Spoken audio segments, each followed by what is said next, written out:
cho thế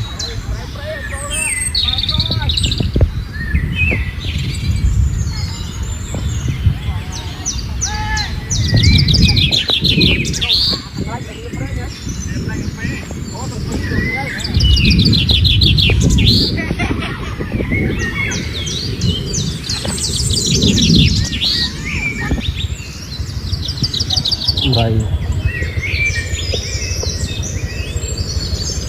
mà nếu mà anh tôi là hai đây là một vài nơi phun cây sụp không có bãi tiền sụp không là sạch sẽ này